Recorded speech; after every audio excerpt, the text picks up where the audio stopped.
You are listening to GCN. Visit GCNlive.com today. Okay, welcome back to The Bright Side. We are talking a little bit longer about the connective tissue, by far and away the most important tissue in the body in terms of quantity and also in terms of health. The major site of injury in the body is going to be to the connective tissue. The connective tissue is the cell's protector. We always say all disease is cell disease. That's a theme of The Bright Side. All disease is cell disease. However, it is the connective tissue which is feeding, which is breathing, which is detoxifying, and which is protecting the cell. So once the connective tissue breaks down, cell disease is inevitable. The connective tissue is the cell's mother. It's the cell's matrix. And when there's an enemy present in the body, typically that has gotten into the body through the digestive system, it is the connective tissue that fights the enemy. It is the connective tissue that takes the bullet, so to speak. It takes the hit. So when we're toxic from sugar, we're toxic from drugs, we're toxic from cigarette smoke, we're toxic from food, that toxicity affects the connective tissue, which in turn affects the cell. When the connective tissue takes lots of hits, as occurs from the standard American lifestyle, the standard American diet, when the connective tissue takes lots of hits, it eventually gets wounded, and eventually it can no longer feed the cell appropriately. This is where the cell starves. It can no longer oxygenate the cell appropriately. This is where the cell suffocates, and it can no longer detoxify and protect the cells, and this is where the cells become toxic and broken down. The connective tissue, once the connective tissue becomes wounded, it's like a wounded mother bear who can no longer take care of her cubs. And thus begins the long, protracted, chronic degenerative disease process that winds up as illness, misery, pain, and ultimately death. Because the body is literally deteriorating. It's literally falling apart with us inside of it. This is where the pain comes from. The connective tissue starts to break down. The body, in turn, via the cell, starts to break down. We're inside it, and this is where the pain and the misery associated with all chronic degenerative disease begins. And doctors will be mystified, and they will be relegated to the tools of their trade, the deadly tools of their trade: radiation, cutting, cauterizing, drugging, completely oblivious to the fact that the problem has preceded the problem. The real problem has preceded where we see the problem, and that is in the connective tissue. So the connective tissue breakdown is the cause of every long-term chronic degenerative health challenge you can name, from Alzheimer's disease to atherosclerosis to eczema to psoriasis, petechiae, little red circles that show up on your skin, migraine headaches, interstitial cystitis, chronic bladder infection, Peyronie's disease. The connective tissue breakdown is the cause of all of it. I saw this neat article with a picture of this horrible condition called hand eczema. Hand eczema, I call it alligator skin. And it is just a miserable condition. And if you look at it, it's hard to figure out what the heck is going on. So you go to the dermatologist, you get a steroid cream. That's pretty much all you can get. Or you just live with it. And it is painful. It's awful to look at. It's embarrassing. You call it hand eczema. I call it alligator skin. Whatever you want to call it, it's a miserable condition. But what nobody recognizes, at least in the world of medicine and in the world of patients, is that this is a connective tissue problem. Eczema is a connective tissue problem. It's counterintuitive. It doesn't look like it's a connective tissue problem because you're just looking at your skin. But what happens is the connective tissue underneath the skin cells breaks down.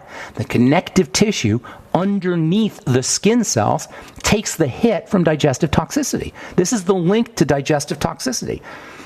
Digestive toxins get into the blood circulates, it drops off those toxins in the connective tissue in various parts of the body, including underneath the skin, in the hands. The connective tissue breaks down, it can no longer feed and sustain the cells, and the problem looks like it's on the skin, but it's not. It's in the connective tissue, and the same kind of mechanism takes place when you have psoriasis, when you have migraines, when you have Peyronie's disease, when you have heart disease, and your doctor will give you a statin drug. Or he'll give you a steroid drug, or he'll give you a pain-relieving drug, none of which does anything to solve the problem. The connective tissue is the major site of attack from digestive toxicity and also sugar. Perhaps you've heard of AGEs, advanced glycosylated end products. These are sugar complexes. These are sugar protein complexes that are the result of long-term chronic elevated blood sugar that's not being handled. As blood sugar levels go up, that sugar starts to damage connective tissue. The connective tissue damage is what we call advanced glycosylated end products, AGEs. The connective tissue does much more than connect. So once the connective tissue starts to break down, once it's attacked by sugar from long-term chronic dysglycemia, messed up blood sugar, cells will no longer get fed, oxygenated, or detoxified, and I'm talking all the cells because the connective tissue interacts with all 100 trillion cells of the body. The connective tissue feeds each one of these 100 trillion cells of the body. The connective tissue detoxifies and oxygenates each one of these 100 trillion cells in the body. And once the connective tissue is sugared, once it's caramelized, once it's glycated, the health of each one of these little cells is going to be compromised. And anything is possible at that point, including eczema, even though it may not look like it, including Alzheimer's disease, even though it may not look like it, including anything you can name in the way of chronic degenerative disease, even though it may not look like it. I'm Pharmacist Ben. We'll be back right after this. We'll get your calls here in our next segment. A few more things I want to say about connective tissue, and then we're going to talk about the most important component of the connective tissue, or the most important type of connective tissue in the body. So the connective tissue does more than connect. It feeds, it nourishes, it detoxifies. Once the connective tissue breaks down, cell deterioration is inevitable. Cell disease is inevitable. So working on the connective tissue is unbelievably important for the health of the cells. But it's more than that. Because the connective tissue is wrapped around all of the structures in the body, once the connective tissue breaks down, not only do the cells get sick, but the structures themselves, independent of the cell disease, the structures themselves, the heart and the organs, the glands, they can break down as well, independent of the cell breakdown. The connective tissue squishes the organs, squishes the glands. Once the connective tissue starts to get sick, once the connective tissue breaks down, once it's dehydrated, it starts to stick. And this stickiness can cause things like neuropathies, nerve pains, and you'll go to your doctor and he'll give you a pain pill, or you may start to work on your blood sugar. But the fact of the matter is, as long as the connective tissue is pulling on the nerves and pulling on the organs and pulling on the glands, you're going to feel pain. And connective tissue can dehydrate. In fact, when you wake up in the morning, it more than likely is dehydrated. Once it's dehydrated, it can get sticky, it can get twisted, it can cause this shrinking effect, it can pull the entire body out of alignment. And this is particularly true about a very, very special type of connective tissue, a connective tissue that coats all of the muscles, a connective tissue that is, or a form of the connective tissue, or a type of the connective tissue that is the most abundant version of connective tissue in the entire body, and at the same time the most under-recognized and underappreciated, unless you're a chiropractor or a physical therapist or perhaps a massage therapist. You probably even heard, or you've been listening to this program, you probably never even heard of this type of connective tissue. The ligaments, the tendons, the joints, the cartilage, they get all the publicity. Everybody's heard of cartilage. Everybody's heard of ligaments. Everybody's heard of tendons and joints. But hardly anyone except body workers talk about the fascia. F-A-S-C-I-A, and we're going to be talking about the fascia for the next day or two, for maybe even longer, because the fascia is incredibly important. The fascia is like a plastic wrap that coats all of the organs and structures and the muscles and the bones and the blood vessels and forms a kind of second skin underneath our surface skin. In fact, if you took all of the organs out of the body, all the glands and all the structures out of the body, and just left the fascia, you would get a template of what the body looks like. The fascia, it wraps everything inside the body. This stuff is unbelievably important. Now, you know, if you've listened to this program for any length of time, you know I love the body work called Rolfing, R-O-L-F-I-N-G. Now, hardly anybody, unless you've been listening to this program, has ever heard of Rolfing. Rolfing gets the name, gets its very unusual name Rolfing because of the gal who discovered it and who came up with the process. Her name was Ida Rolf, R-O-L-F. And Rolfing is a type of body work that focuses on the fascia. Also, there's another type of body work called myofascial release, myofascial release, which also works on the fascia, the interaction between the fascia and the muscle. So the fascia is the most abundant type of connective tissue in the body. In fact, it's the most abundant tissue in the entire body, and it's amazing to me how nobody talks about it considering its impact on health. The fascia is like this incredible living web that it's hard to even describe it, but it actually is constantly in movement, and imagine a spider web that's constantly changing shape. Imagine a spider web that's constantly morphing, constantly splitting apart and coming together and splitting apart and coming together in this living way that is completely responsive to the environment. So you got this spider web-like material, except it's not sticky. Well, it's sticky like spider web, but it actually glides and has movement and dynamism, and it wraps everything inside the body. It's like a gooey, sticky matrix. And not only does it protect the internal structure, but it's actually dynamic, and it's actually doing things. It's not just sitting there. It doesn't just wrap the internal organs. Like everything in the body, it's in constant movement. It's in constant flux. And this constant movement and constant flux requires nutrition. This constant movement and constant flux requires oxygen. This constant movement and constant flux requires detoxification, and it requires water. In fact, the water interaction between the fascia is what gives the fascia this dynamic nature. Last program, or a couple programs ago, we talked about the very special nature of water as it interacts with the connective tissue. Well, this is what we're talking about. Water that's interacting with the fascia forms this, not just ordinary water, it forms a very special kind of water called structured water or crystalline water. And it's the structured crystalline water that gives the fascia its living nature. It's this structured, organized, crystalline, electromagnetically active water that gives the fascia its ability to slide and glide and tighten and split and do all of its dynamic activities. Once the fascia becomes dehydrated or broken down, this ordinarily flexible and elastic and dynamic nature of this second skin spider web that is in constant flux and constant movement will become negatively affected, and we will feel pain. We will feel stiffness, tightness. We'll get into neuropathies. This is aside from the long-term chronic degenerative diseases which will show up eventually. I'm just talking about pain. I'm just talking about stiffness. This is why when we wake up in the morning, this is a classic example of what the body feels like when it undergoes long-term dehydration. That feeling, that stiff feeling you get in the morning, for most of us, it goes away as we move. Because as we're moving, the fascia becomes more nourished, the fascia becomes more oxygenated, the fascia becomes more hydrated, especially if we're drinking water. But some people have that all day long. And when you have it all day long and you have it chronically, you experience pain. That's called, by the way, fibromyalgia. Fibromyalgia is what it feels like when the fascia is chronically damaged and chronically sick and chronically starving and chronically messed up. And doctors are mystified. They have no idea what to do about fibromyalgia.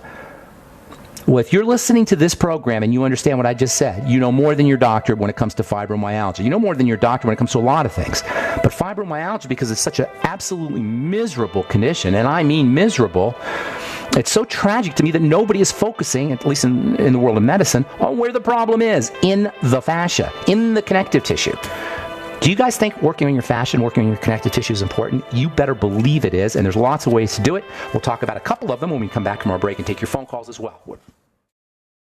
Okay, so we'll talk the next couple of days about the connective tissue, things about the fascia, I should say, things that you can do to support fascial health. We get the word fascism, by the way, the political term fascism from fascia. Fascia means to bind together, to tie together in Latin. Fascism is a type of political school of thought, if you will, that binds everything together. It's where power is centralized. Everything is tied together. Well, the same thing occurs with the fascia in the body. Everything in the body is tied together via the fascia. Loosening the fascia via Rolfing and body work is one of the all-time great health strategies that's not only important for the cells, for the health of the cells, not only important for the health of the structures and glands, but also important for feeling good. Body work, massage, fascial release, Rolfing, all of these are great strategies to feel good, especially if you're dealing with neuropathies, especially if you're dealing with tight muscles, especially if you're dealing with fibromyalgia, which is one of the most miserable health challenges that's compounded, whose misery is compounded by the fact that doctors have zero zippo idea of what to do about it. In fact, they didn't even believe it was real until the last 10 or 15 years ago. They would give people who got it, and for very interesting reasons, most victims of fibromyalgia are women. They would give women antidepressants. They still do for fibromyalgia because, of course, it's all in your head. No, it's not all in your head. It's all in your body. If you have fibromyalgia, it's all in the connective tissue. There's lots of ways to build the fascia, to build the connective tissue, to strengthen the fascia, strengthen the connective tissue. Bone broth protein is a classic. Bone broth in general is a classic, but there's lots of ways, and we'll talk about some of these mechanisms for improving connective tissue and improving the health of the fascia, thereby improving the health of the organ structures, glands, and cells of the body tomorrow as we continue talking connective tissue and fascia on the bright side. Okay. Couple quick stories I want to get to, and then we will get to your call. So hang on, don't go away. And we do have lines open at 844-236-6010 from the University of Texas Southwestern Medical Center. Intermittent fasting inhibits the development and progression of the most common type of childhood leukemia. I think I might have read this a couple days ago, but it's worth reading again. According to Alex Zhang, Associate Professor of Physiology at UT Southwestern, this was published in the journal Nature, they have identified a mechanism responsible for the response to fasting, the fasting treatment. I cannot emphasize to you enough how powerful intermittent fasting is as a longevity strategy and as a disease-busting strategy. And keep in mind, folks, a lot of times people say, well, she's really skinny, she can't fast. Yes, she can. When you fast, you may lose a little bit of weight, but what you really do is you upregulate the body's ability to build. Even if you do lose weight, if you only fast for 1 day or for 2 days, or you fast intermittently, it's not going to be muscle that you're losing. It's going to be body fat for the most part that you're losing if you do lose weight. So if you're thinking, well, I only weigh 90 pounds, I can't intermittently fast, I'll lose weight. No, you're not going to lose anything that you don't need. If you need it, 1 day of fasting, intermittent fasting, it's not going to make a difference on what you need. It will make a difference on detoxification. It will make a difference on your cancer, and it will absolutely make a difference on how effective your chemotherapy is. Your chemotherapy will work better when you intermittently fast. From the journal Medical Hypothesis, EDTA, chelation therapy in chronic degenerative disease. Chelation therapy is another one of these health strategies that if we really cared about health in this country, if Obamacare was really about our health, if government-sponsored insurance was not just a boondoggle for drug companies and a boondoggle for the insurance industry and a boondoggle for hospitals and a boondoggle for health management, and by the way, it's not a boondoggle necessarily for doctors. The individual doctor gets screwed just as much as the individual patient by government Obamacare, by government insurance. And they're not happy about it either. So don't blame your doctor. Blame the government. Blame the system. Blame us. Blame us for caring, for thinking we need the government to take care of our health. We're responsible here, too, for this boondoggle, this ridiculous thing we call Obamacare, or any government-sponsored insurance, in my opinion. Anyway, if we really cared about health, we would subsidize everybody's chelation therapy. Chelation therapy is when you inject a little magnet into your blood, and this little magnet attracts toxins, pulls toxins out of the blood. According to Medical Hypothesis, EDTA chelation therapy resulted in marked improvement in 76.89% and good improvement in 16.56% of patients. Right? Did you hear those numbers, folks? 92% of people benefited, and that includes ischemic heart disease. In fact, that's what this study is about, ischemic heart disease. Also peripheral vascular disease and something called intermittent claudication, which is like a cramping up. If we really cared about health, we would Rolf everybody. We would pay for Rolfing. We would pay for a hot tub in every backyard. We would pay for chelation therapy. But no, we pay for drugs. We pay for bypass surgeries and angioplasties. We pay for medical intervention. We pay for doctor intervention. We pay for having our gallbladders removed and having our thyroids removed. But nobody thinks of paying for nutritional supplements. Nobody thinks of paying government insurance for chelation therapy or massage or Rolfing or a hot tub in the backyard. I'm not kidding about that. That is an amazing, amazing health strategy. A hot tub, a hot bath, a hot shower. Okay, 844-236-6010 is our number. We got a couple lines open. Let's go to Sharita in Mississippi. Good morning, Sharita. Hey, how are you doing this morning? I'm doing good. Happy holidays to you. How can we help you? Well, first of all, I want to say that for 3 years, I've been on blood pressure medicine. That's not good. I know, and I What are you really on? want to get off of it. What are you on? It's called amlodipine with benazepril. Okay. That was good, though. And I like that. That was good. You did well. I couldn't get that one out. But, lately, I've been having trouble since the doctor put me on this newer one, and it's been some weird things. I have like a shortness of breath, and I'm tired. That's an awful thing. That's the drugs, my dear. Is it the amlodipine that you're on the same drug, in other words, and it's just you're starting now to get side effects? I'm not Is that sure right? if it's from that or not. It's a good chance it is. Don't go away. We got to take a break, and we'll finish up when we come back. Okay, Sharita, don't go away. And if you're on hold, hang tight. We'll get. Okay, we are back on the bright side. Pharmacist Ben here, 844-236-6010, and we do have lines open for you. We're talking to Sharita in Mississippi. Hello, Sharita. So, you there, ma'am? You there? Okay, good. Yes, I am. All right, so you're on the amlodipine and you're on the benzapril together, correct? Lotrel. Yes. Are you taking it? Is there a generic for it, or you're taking the brand name? I don't even know. There's probably a generic, right? I'm going to say generic, yes. Yeah, it's probably the generic form. In any case, the first drug is the amlodipine. It's a classic. The brand name's called Norvasc. It's a classic calcium channel blocker. Have you heard of that term? Yes, I have. Yes. Okay. So it blocks the influx of calcium, and doctors in their infinite wisdom believe that's a good thing. That's the way they force the blood pressure to drop, by poisoning this system that channels calcium into the cells in order to keep the blood vessels doing what they're supposed to do, which is open and close. They poison the system by blocking calcium.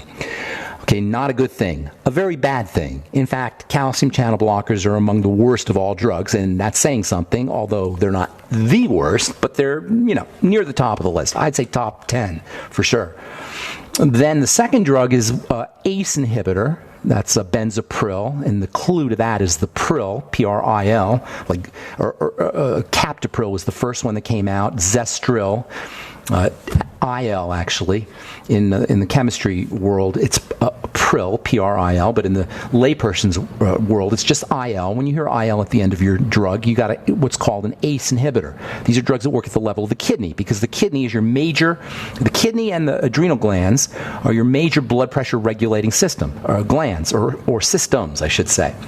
So by poisoning the system, which is what benzapril does, doctors in their infinite wisdom believe that's a good thing that will force your blood pressure to drop. This is not a good thing. It's a very bad thing. Why? Because the blood pressure is supposed to fluctuate. It's supposed to adjust. It's not supposed to be permanently poisoned. This is the dumbest. There's so many dumb ones. It's one of the dumbest medical strategies. So of course you're not going to feel good eventually. Now, I didn't quite catch, Sharita, if you said that your side effects showed up over time, they got worse, you were okay when you started. I didn't quite understand that part. Can you help me out with that? Well, I was okay when I first started. Okay, it got worse. In the past, it's starting to get worse. Because it's accumulating. No, it's the drug. Of course it is. See, the body is so amazing, Sharita. It can adjust to things. It can adjust to being poisoned. So you don't notice things right away. Sometimes you do. But sometimes it takes a while for the body to become poisoned enough so that you get a side effect. That's what's happening. I highly recommend you do what you can do to get off that drug, my dear. Well, the problem with these kinds of therapies and these kinds of protocols is they allow you, with all due respect, Sharita, they allow you to continue your bad living that is causing the problem in the first place. You with me? So you don't see that there's a problem. What we call a problem is the body telling us something's wrong. So we poison that system, and then we continue about and again, I don't mean to be mean, but I want to get this point across. We continue about our bad living. And that not only makes the problem worse, but because we're on the drug now for a long period of time, it increases the likelihood of toxicity and side effects. And we're already weakened because of our bad living. So what you got to do, Sharita, and I cannot emphasize this to you enough, as a pharmacist, you got to begin to wean yourself off the drug. Tell your doctor, work with him. It's not fair to, it's not fair to go behind his back because he's trying to help you here. But work with him, but insist you want to wean yourself off this medication. But, big but here, capital B, you got to change the problem that got you in this mess in the first place. You with me? Yeah. Okay, now I'm not picking on you, but you do live in Mississippi. And in Mississippi, you probably like your chicken fried steak, and you know what I'm saying, and fried whatever you fry down there, corn fried this and corn fried. That's where the problem is, and this is why the highest rates of heart disease are in Mississippi and Arkansas and Alabama and Louisiana. It's not a coincidence. It's because of the type of foods you're eating. Now, certainly you're not the only people in the country eating like this, but these are things that you got to focus on. All right, so. Okay. That's where your problem is. It's in the toxicity that's getting into the body. At this point, there's probably serious toxicity, and it's also in the blood sugar system. So Sharita, you got to do everything we talk about on this program all the time. I don't know if you're a new listener, if you've been hearing this. I don't want to bore you by saying the same thing, but it is the same thing. You got to work on the digestive system first and foremost. You got to work on your blood sugar, stabilize the blood sugar, get on the sweeties from Youngevity, use the Fucoid Z from Youngevity, use your Beyond Tangy Tangerine B vitamins like they're going out of style, Ultimate Niacin. I'm going to tell you a lot of stuff. You'll have to go back to the archives to listen. Zinc, 50 milligrams a day. Vitamin A, 20,000 IU a day. Relax the body as much as possible, Sharita. You got some little ones there you're taking care of? You got kids? Yes, I have 2 of them. Well, that's great, but that's not great for your blood pressure sometimes. So what you got to do is you got to do all the things you could do to relax the body, to activate the relaxation nervous system. Ultimately, elevated blood pressure, hypertension is a sign that the body is in a stress response.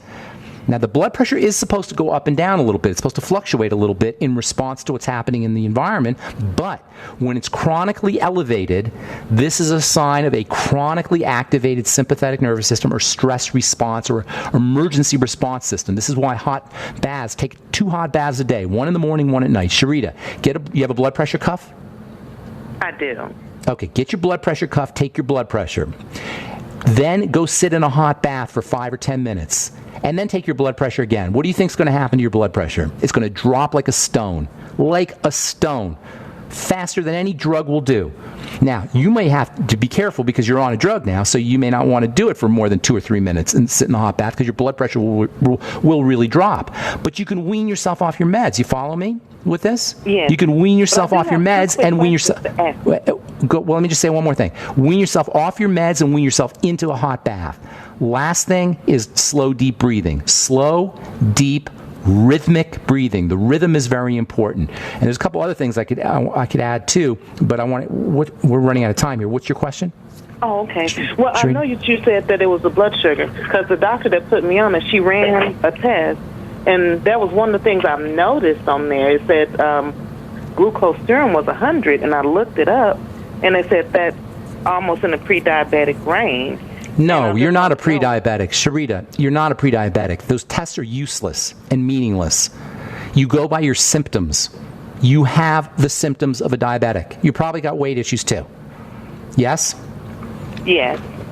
How do I know this? Am I like looking through the radio here to see you? How do I know this? Because it's a part of it's part of the syndrome. They all occur together. You got kidney issues too. Okay? You got, you go look up Syndrome X, or also now they call it metabolic syndrome. Have you heard of that term, metabolic syndrome? No. If you don't have kidney problems yet, you're on the road to having kidney problems, and now they're drugging your kidney.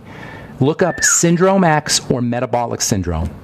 That's what you got. Okay. And a syndrome, I'm assuming you know what a syndrome is, but for some folks who don't, a syndrome is when you have a bunch of symptoms that all occur together. That's called a syndrome. And what you're dealing with is metabolic syndrome, and the lunacy of poisoning the body to deal with it is just over the top. Sharita, I got to motivate. I want to get one more call in. Thank you so much. I hope I helped you out. God bless you, and good luck with everything. All right, Elaine, what's going on? Got about a minute here. I wanted to get to you. Elaine in Alaska. What's going on? If you just have 1 minute, I'll call back on a patient. You want to call back? My second question was more for me for my skin. I'm the physical therapist with lupus. I know, yes, I remember you. Yeah, and... What do you like all that stuff about rolfing, by the way? Do you know about that? Oh, that's Isn't totally it? up my alley. And I don't know if you've ever heard counterstrain. Counterstrain is like rolfing on steroids. It's Oh my gosh, I haven't heard of it. No. Yeah, Why don't you call? Can you call back tomorrow and tell us about that? Yeah, I would love to. Real Okay. quick, Yeah. what skin product would you recommend for my skin? I've got lupus, so I've just got to be a little careful, but I do have this, like, annoying acne, maybe around the neck. It's not a skin problem, Elaine. So I can't tell you Yeah. a skin remedy. You don't have a skin problem. Acne's not a skin problem. By the time you see the zit or the blemish or the lesion, it's over. It's done. That's the body's attempt to resolve the problem. The problem is underneath. So I can't really recommend a skin product per se, although you can improve the appearance. And without seeing your skin, it's hard for me to say. If your skin is real sensitive, you got to be careful. You can improve the appearance with apple cider vinegar topically, or if you want to really, be a little bit more aggressive, you can use glycolic acid or lactic acid, which you get from a compounding pharmacist. But personally, I would, again, with lupus, your skin's going to be very sensitive, so I can't really tell you how aggressive you want to be. You want to get to as much aggression as you can without going into irritation. I don't want to say aggression, stimulation without going into irritation. Does that make sense, Elaine? Yeah, so of the products you make, is there one that you'd recommend? You know what? I would go with, not for the acne, for the healing of the skin, I would be going with my True Serum or Omega-6 Healing Cream. But it's a little bit more complicated than that. Will you call back tomorrow? I want to hear about Counterstrain. You bet. And then we can tell you a little bit more about the skin, okay? Thanks for your call, Elaine. Appreciate it. All right. Love my smart listeners on the bright side, and that is all the time we have for today. If you want to check out our Truth Treatment products, Retinol 5% Gel, or Truth Serum, or Truth Balm, or Omega-6 Healing Cream, head to truthtreatments.com. I am Pharmacist Ben. Have a wonderful, beautiful, spectacular day. We'll talk to y'all later. Bye for now.